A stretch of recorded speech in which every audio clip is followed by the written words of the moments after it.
Hello, my dear students.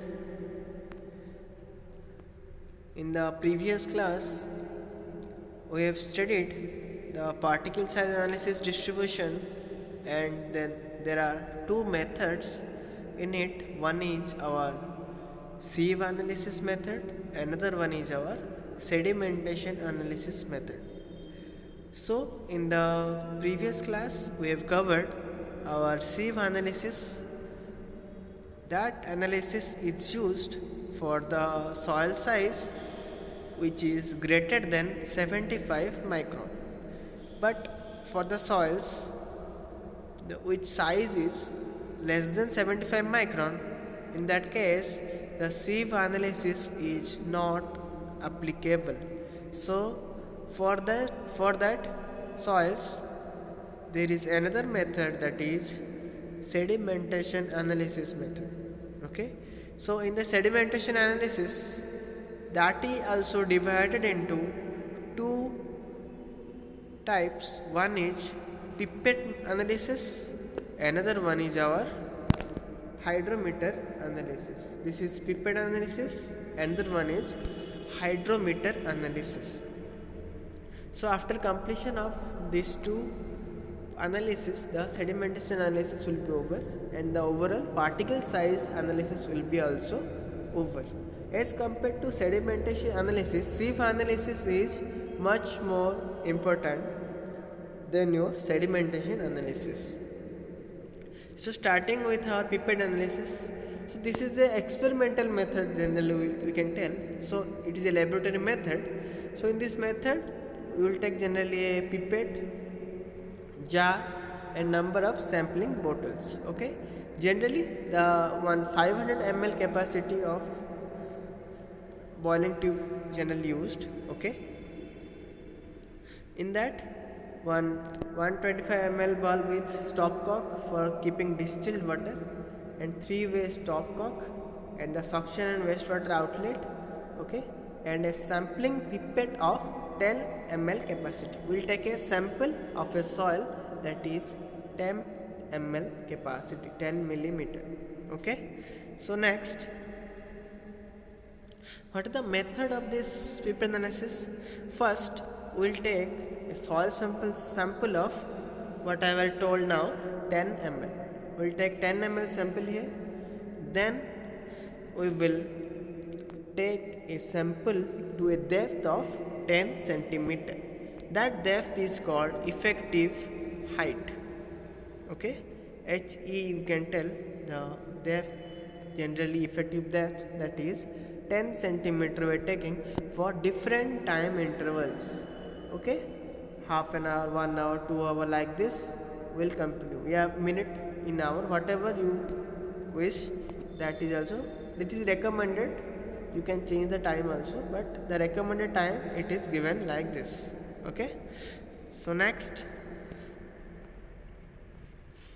generally the pipette is inserted in the boiling tube, okay, about 25 seconds before the selected time interval. Okay, so time taken is recommended, which should be less than 10 to 20 seconds. Okay, it is the recommended values. Okay, then after that sample taken, you should convert into sampling bottle and dry it in an oven. What is oven? What is oven dried soil? This we already discussed in the water content chapter.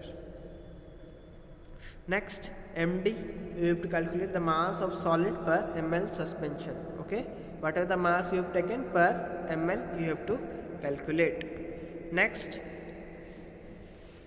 I already told this method is for less than 75 micron size. Okay, that is why I mentioned here, because more than that it is there sieve analysis. No need to go through the sedimentation analysis. Okay, so in this method what you have to do, you have to take 12 to 30 gram oven dried soil. Okay, and that should be weighted properly and mixed with distilled water. Okay, after the mixing, you have to add some dispersing agent into it, the dispersing agent, otherwise it is called deflocculating agent. Okay, what is deflocculating and dispersing agent? These are generally used for to avoid the formation of flock. Flock मतलब क्या, वो 2-3 particle या 5-6 particle मिलके एक बड़ा सा particle बना देंगे मिलके. ओके, जनरली ये डिटेल पढ़ोगे तो वाटर सप्लाई वेस्ट वाटर में कि क्या फ्लॉक क्या है, उसको कैसे रिमूव करते हैं कोआगुलेशन प्रोसेस में, और डिटेल बाद में पढ़ोगे. यहाँ पे बस ध्यान रख लो कि डीफ्लोकुलेटिंग एजेंट रहता है जो कि फ्लॉक्स फॉर्मेशन को रोकता है. ठीक है, वो जनरली डिफरेंट टाइप का रहता है. जैसे example sodium oxalate, sodium silicate, sodium polyphosphate, like this. All the dispersing agent you have to add it to it.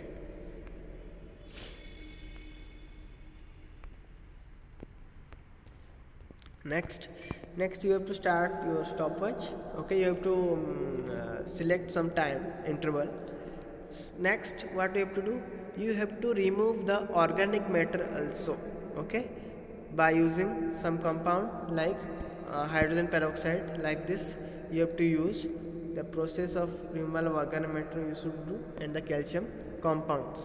Okay, so for that we are using generally hydrogen peroxide. Okay, so after all the process continued, okay, then you have already collected your 10 ml sample and of a depth of 10 centimeter. Okay, then you have to calculate some values. Okay, that is MD you can calculate, what I have told, dry sample of the weighing bottle, whatever you have taken, the dry mass, okay, in the weighing bottle per the volume of the pipette. Okay, that will give the MD value. Next, N means we have calculated the percentage final, because in sieve analysis also we have calculated our percentage final. Yes or no? Percent final you have calculated. Like this sedimentation analysis also you have to calculate percentage final by using this formula. For in this formula, what does the term signifies? MD, it is already written here. Okay, and small m means mass of the dispersing agent, whatever you will use. Here it is the small m. Okay, small m is there. Next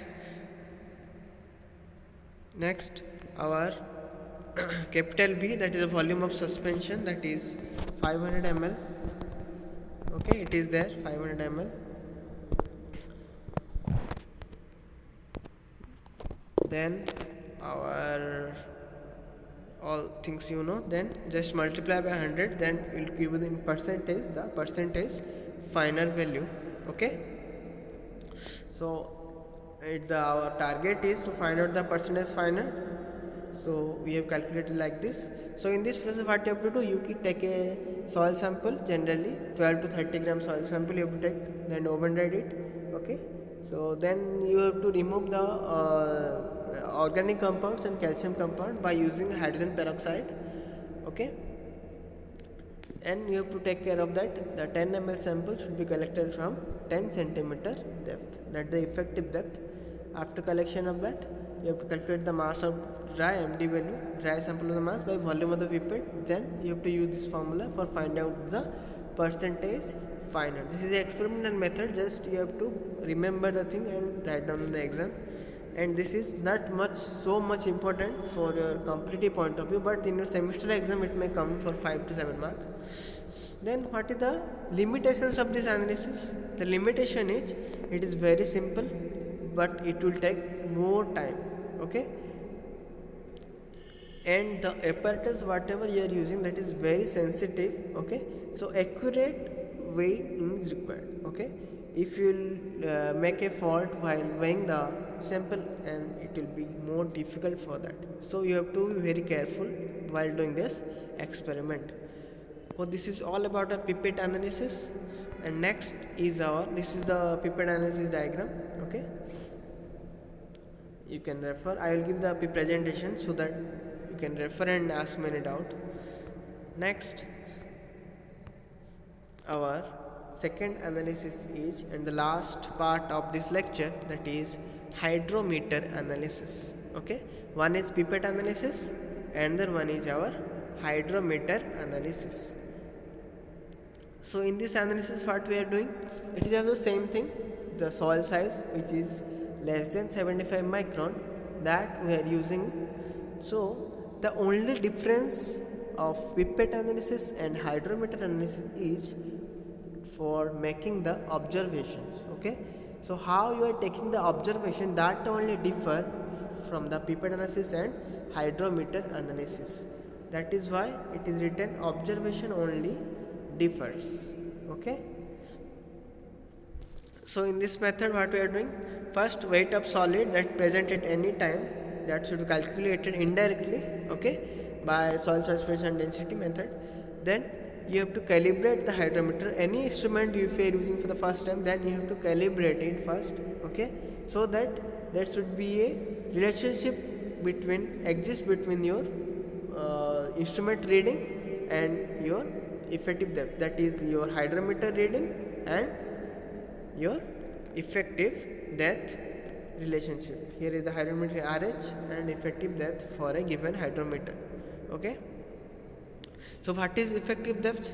The effective depth is the distance from the surface of the soil suspension to the level at which the density of soil suspension is measured. Okay, so it is the distance on the surface of the soil suspension where we are taking, okay, to the level when the density of soil suspension is should be calculated. That distance is called your effective depth, and that depth is generally increases with time, particles. Okay, so after that, this is the hydrometer reading. Here it is given the hydrometer reading RH, it is written here, and the effective height, it is HE, is written here. Okay, the graduation mark will be something like this. Okay, so this is about your hydrometer analysis. This diagram you can refer in the diagram in the exam, you can do it. Okay, then VH means your volume of hydrometer. Okay, and in this case our small h, VH and area should be constant, but our capital H should be measured in the graduated scale. Okay, so what is the procedure of this method? So in this method, it is same as our pipette method, only difference is method of taking the observations. Okay, in the pipette method you have collected the 500 ml sample, but in case of hydrometer method you are taking 1000 ml sample. Okay, just double the quantity of that sample. Okay, after that you will take number of interval, so it is recommended 0.1 2 minute. Okay, then take out the hydrometer. So like this it will continue. Okay, so all the methods is very much equal to our pipette method. Okay, in the pipette method the effective height is constant, that is 10 centimeter, but in this case the height is generally increases when the particle settles with time. Okay, that's the only difference. Okay, and the method of taking the observation is also different, but rest of the things are same. Okay, then whatever the reading you will get some error. Okay, so to avoid that error we have to apply some correction into it. So that corrections are generally three types. Here you will see, one is temperature correction, another one is meniscus correction, another one is dispersing agent correction. Okay, what are the correction means? First one is your temperature correction. Temperature correction means what? When the temperature in the test should be greater than 27 degrees Celsius, then there should be positive correction should be required. Okay, positive correction means you have got the less value. Okay, the value should be increased, that is why positive correction. Okay, so like this, when the temperature is less than 27 Celsius, then the correction should be negative, means you got the reading is much more, so you have to reduce the value. You can see again I am repeating. Suppose the temperature of the test is greater than 27 degrees Celsius, then hydrometer will give you the less reading, so you have to apply positive correction when the test temperature is less than 20 degrees Celsius, then hydrometer reading is generally giving more value, then you have to apply negative correction. Clear? Next we will move to meniscus correction. Meniscus correction means what? Generally we are taking a reading that is lesser than the required value. Whatever the value it will give, that we are not taking, we are taking the upper value. जहाँ हम value लेना चाहिए, हम meniscus में थोड़ा गलती कर देते हैं. हम जब रीडिंग लेते हैं हम थोड़ा ऊपर ले लेते हैं वैल्यू, बट मेनिस्कस का रीडिंग हमेशा नीचे की तरफ बढ़ रहा था. ठीक है, मतलब अगर 100 से शुरू किए 100, 1, 2, 3 ऐसे करके डाउनवर्ड में बढ़ेगा उसका रीडिंग. तो हम क्या ऊपर का रीडिंग ले लेते हैं, तो हम तो जैसे नीचे का रीडिंग लेना चाहिए था, तो ऊपर का रीडिंग तो कम ही होगा. तो you have to apply here positive correction. That only written in this. You can see the actual reading to be taken at the water level, which will be more since the reading increases in the downward direction. Okay, generally we are taking the upper reading while we should take the downward reading. Okay, this is our mistake. So to avoid that mistake, we are applying some correction that is should be written here, that is positive. Okay, here I have written the CM, it is under represented, that is positive. Okay, next our last correction is our dispersing agent correction. So that is due to addition of some dispersing agent into it, like hydrogen peroxide and all these things I have already discussed in the previous slide.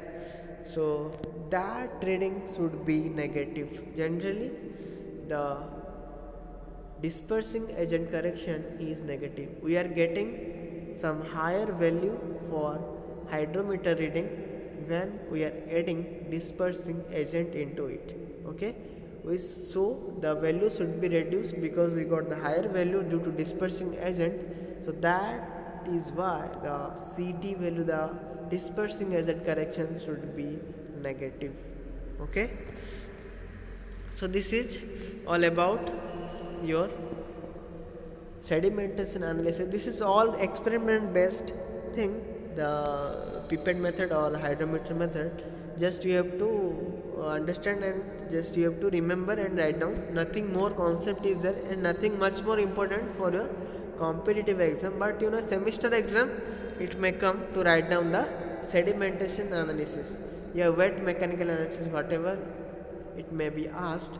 So for that I just made the PPT. Okay, because it is experiment, so it is difficult to explain in the board. That is why I made the presentation. Okay, hope these two methods are clear to everyone. But I recommend to go through the sieve analysis more precisely as compared to sedimentation analysis, because sieve analysis is much more important and that will be used for further chapter.